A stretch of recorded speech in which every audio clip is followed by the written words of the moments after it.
America की राजधानी Washington DC में हमारा प्रवचन था, तो एक परिवार के लोग मुझे बहुत आग्रह करके उनके घर ले गए थे। तो उनके घर पे उन्होंने दिखाया, तो घर के जो पुरुष थे भाई साहब, उन्होंने गायत्री परिवार के श्री राम शर्मा आचार्य हो गए महाराज जी। आचार्य श्री राम शर्मा नाम सुना होगा, शांति कुंज हरिद्वार वाले, उनसे दीक्षा ली हुई थी। उनकी पत्नी की इच्छा थी कि मैं बापूजी से दीक्षा लूं, तो उसके मन में द्वंद्व था कि मेरे पति ने श्री राम शर्मा जी से दीक्षा ली है और मैं बापूजी से लूं तो कुछ गड़बड़ तो नहीं होगी। तो एक रात को सचमुच सपने में आचार्य श्री राम शर्मा जी महाराज ने वो बेटी को, महिला को दर्शन दिए और कहा कि बेटी तू जरा भी अफसोस मत कर, जरा भी असमंजस में पड़ने की जरूरत नहीं है, तू बापूजी से ही दीक्षा लेना, तेरी आध्यात्मिक यात्रा वहाँ जरूर पूरी होगी। उस बहन को फिर संतोष हुआ और आकर के दीक्षा ली। पति ने श्री राम शर्मा जी से ली हुई है तो वो उनका जप करते हैं, पत्नी ने बापूजी से दीक्षा ली है, वो मंत्र जप करती है और आनंद है।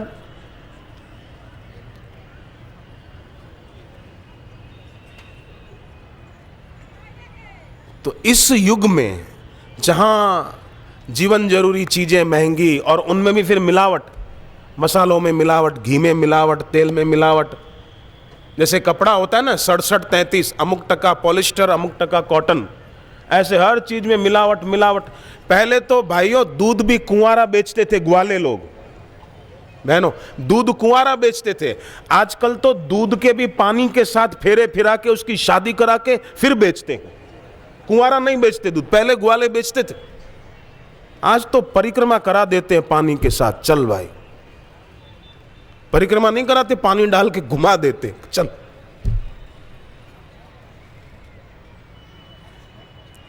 तो ऐसे में एकमात्र उपाय है सुखी होने का, भक्ति, और वो भक्ति सत्संग से मिलती है।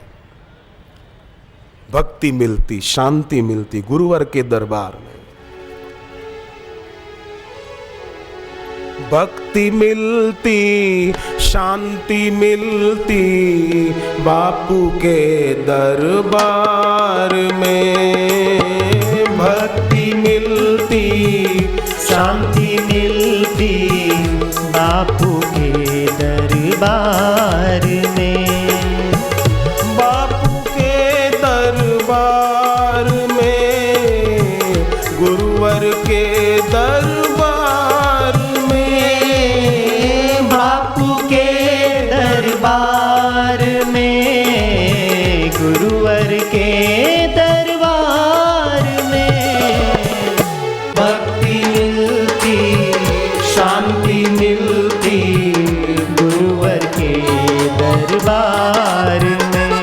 ओम नमः शिवाय, ओम नमः शिवाय, ओम नमः शिवाय, ओम नमः शिवाय। ओम नमः शिवाय, ओम नमः शिवाय, ओम नमः शिवाय, ओम नमः शिवाय। ओम नमः शिवाय, ओम नमः शिवाय। ओम नमः शिवाय, ओम नमः शिवाय।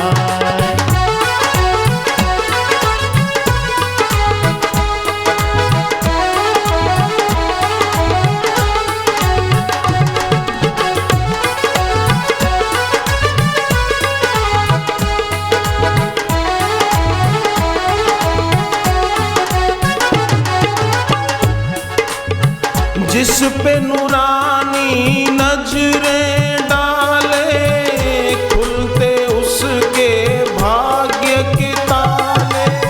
जिस पे नूरानी नजरें डाले, खुलते उसके भाग्य के ताले। होता है वो किस्मत वाला, होता है वो किस्मत वाला। आए जो गुरुद्वार पे, आए जो गुरुद्वार पे। आए जो गुरुद्वार पे, आए जो गुरुद्वार पे। चमके उसका भाग्य सितारा, आए जो गुरुद्वार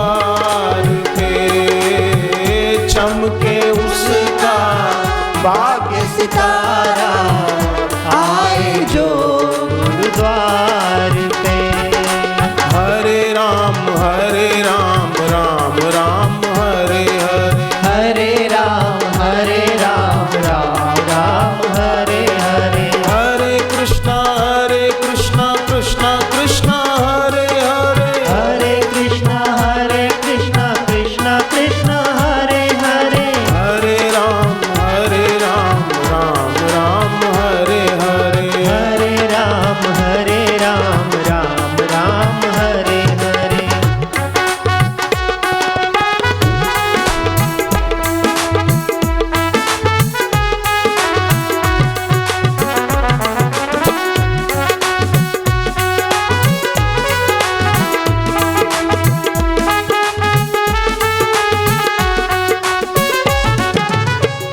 जिनके मन में बापू बसते, कभी ना है वो जग में फंसते।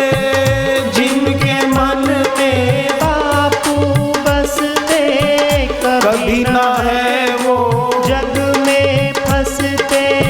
लगे है उसकी नैया किनारे, लगे है उसकी नैया किनारे। आए जो गुरुद्वार पे, आए जो गुरुद्वार पे, आए जो गुरुद्वार पे, आए जो गुरुद्वार पे। भक्ति मिलती शांति मिलती बापू के दरबार। हो भक्ति मिलती शांति मिलती बापू के दरबार में। ओम नमः शिवाय, ओम नमः शिवाय, ओम नमः शिवाय, ओम नमः शिवाय। ओम नमः शिवाय, ओम नमः शिवाय, ओम नमः शिवाय, ओम नमः शिवाय। ओम नमः शिवाय, ओम नमः शिवाय। ओम नमः शिवाय, ओम नमः शिवाय।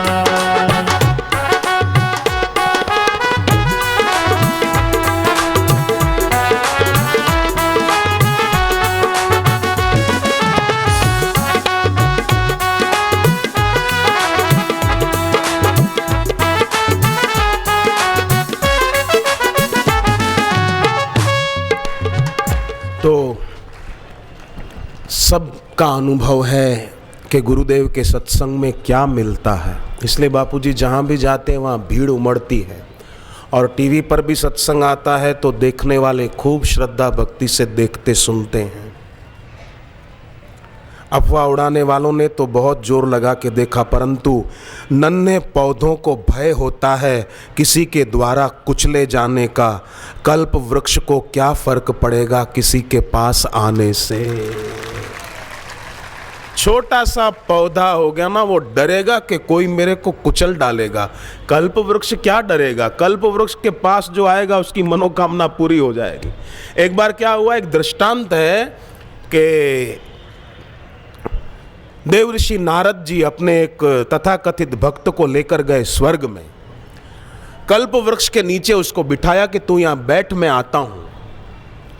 अब उसको पता नहीं कि ये स्वर्ग का कल्प वृक्ष है। उसने बैठे बैठे सोचा कि बहुत देर हो गई, नारद जी आए नहीं, मैं खड़ा खड़ा थक गया, बैठने के लिए कुछ व्यवस्था होती तो ठीक रहता। बढ़िया पलंग, सोफा, कुर्सियां, आसन, बढ़िया बैठने की सुविधा हो गई। फिर थोड़ी देर में सोचा कि बैठने की सुविधा हो गई, कुछ जरा पानी वानी, ठंडा पानी, शरबत आ जाता तो जरा ठीक रहता। तो अप्सराएं, किसी के हाथ में शरबत के पात्र, किसी के हाथ में ठंडा पानी, वो तो मज़े से पीने लगा, कभी शरबत कभी पानी। फिर थोड़ी देर बीती, सोचा कि पानी वानी तो पी लिया, कुछ खाने पीने का बंदोबस्त होता तो मज़ा आता। तो बढ़िया बढ़िया व्यंजन लेकर अप्सराएं हाजिर हो गई। स्वर्ग का कल्प वृक्ष जो था, जो इच्छा करे वो पूरी। खाने लगा। फिर सोचा कि हाश बहुत खाया, अब थोड़ा आराम करे तो अच्छा है। तो पलंग तैयार, आराम के लिए लेट गया। हाँ, बोले कोई पैर भी दबाता तो अच्छा रहता जरा। तो अप्सराएं पैर दबाने लगी। सोचने लगा वाह वाह, मैं तो कितना भाग्यशाली हूं। पर बोले अगर यहां अभी मेरी पत्नी मेरे को इस दिशा में देख लेती तो सीकों वाला झाड़ू लेकर मेरी पिटाई कर देती। ये उसका सोचना और पत्नी का हाजिर होना, सीकों वाला झाड़ू लेकर। अप्सराएं भाग गई। ये बोलता नहीं नहीं नहीं, मैं कोई ऐसा गलत आदमी नहीं हूं, ऐसा ऐसा हुआ था, सारी बात बताने लगा। इतने में नारद जी आ गए कि क्या बात है भाई, क्या हुआ? तो उसने सारी बात बताई, शुरुआत से अब तक की। नारद जी हंसे और कहा कि अरे भैया, ये स्वर्ग का कल्प वृक्ष है, इसके नीचे जो इच्छा करो वो पूरी हो जाती है, जो मनोकामना करो वो पूरी हो जाती है। तूने फालतू इच्छाएं की, कल्प वृक्ष के नीचे बैठकर भी तूने बेकार की इच्छाएं की, इसलिए परिणाम बेकार का आया। अगर इसके नीचे बैठकर भगवान के दर्शन की इच्छा की होती तो तुझे भगवान के दर्शन का लाभ भी मिल जाता प्यारे, पर तूने इच्छाएं बेकार की। लोग बहुत गलत इच्छाओं करके फंस जाते। तुच्छ चीजों की इच्छा लोगों को तुच्छ योनियों में ले जाती है, इसलिए तुच्छ चीजों की इच्छा ना हो। गुरु से दीक्षा लेकर नाम जप की इच्छा हो। तो नन्हे पौधों को भय होता है किसी के द्वारा कुचले जाने से, कल्प वृक्ष को क्या फर्क पड़ेगा किसी के पास आने से। हवा में चलाया तीर कभी भी सदता नहीं, आकाश सदा मुक्त है कभी वो बंधता नहीं है। आकाश सदा मुक्त है, उसको कौन बांध सकता है? हवा में तीर चलाया, उसका क्या परिणाम आएगा? पर्वतों से गिर चुके झरने वापस पर्वत को पाते नहीं, जो क्षण हम व्यर्थ कर रहे हैं वो लौट कर आते नहीं। पाया मनुष्य का वेश है पर कर्म क्यों पशुवत किए, अमृत की चाह तो रखी पर प्याले क्यों विष के पिए। चाह तो अमृत की रखी, प्याला विष का पिया। फल श्रद्धा का चाहते हैं, रखते मन में संशय हैं।